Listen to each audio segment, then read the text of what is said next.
আজ আমার হেলথ সেন্টারে ছিল কালাজ্বরের মেডিকেল ক্যাম্প। আপনাদেরকে এর আগেও আমি দেখিয়েছিলাম যে আমার এলাকায় 28-29 তারিখে কালাজ্বরের অ্যাক্টিভ কেস সার্চ প্রোগ্রামটা হয়েছে। সেই প্রোগ্রামেই কিছু পেশেন্টকে সাসপেক্ট করা হয়েছিল। আজ তাদেরকে নিয়েই আমাদের এখানে মেডিকেল ক্যাম্পটা হচ্ছে। উপস্থিত ডাক্তারবাবু পেশেন্টদের ভালোভাবে জেনারেল এক্সামিনেশন করছেন।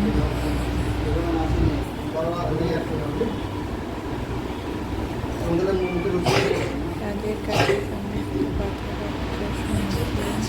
তারপর তাদের ফিজিক্যাল এক্সামিনেশনের জন্য মেনলি লিভার এবং স্প্লিনটা খোলা আছে কিনা তার জন্য প্যালপিটেশন করে দেখছিলেন।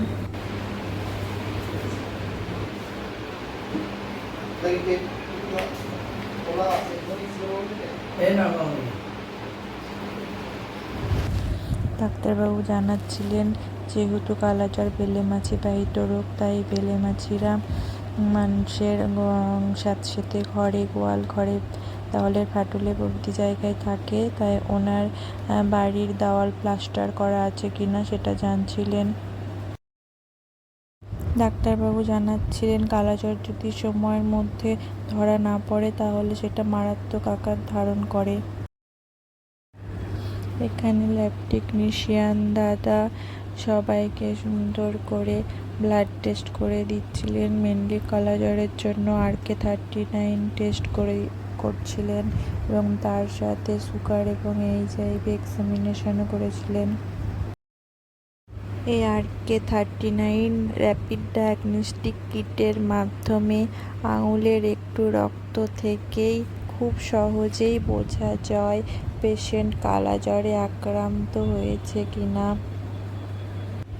এই RK39 টেস্ট কিট তখনই ইউজ করা হয় যখন পেশেন্টের কালাজ্বরের লক্ষণ থাকে, যেমন অনেক দিনের জ্বর, মেনলি 2 সপ্তাহের বেশি জ্বর, তার প্লীহা এবং যকৃৎটা বড় হয়ে পেট ফুলে যায়, তার সঙ্গে রক্তাল্পতা থাকে, দুর্বলতা, ক্ষুধা-মন্দা, আর অনেক দিনের জ্বর গায়ে থাকে বলে রঙটা কালো হয়ে যেতে পারে। সেই জন্য এই কালাজ্বরের নামকরণ।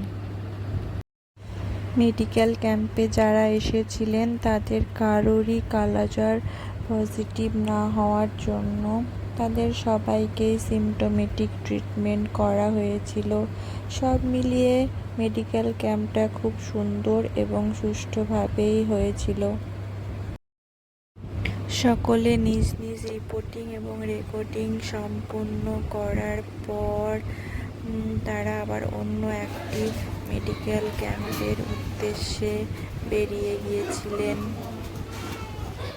সব মিলিয়ে এই ছোট্ট ভিডিও ক্লিপটি তোমাদের কেমন লাগলো অবশ্যই জানাবে।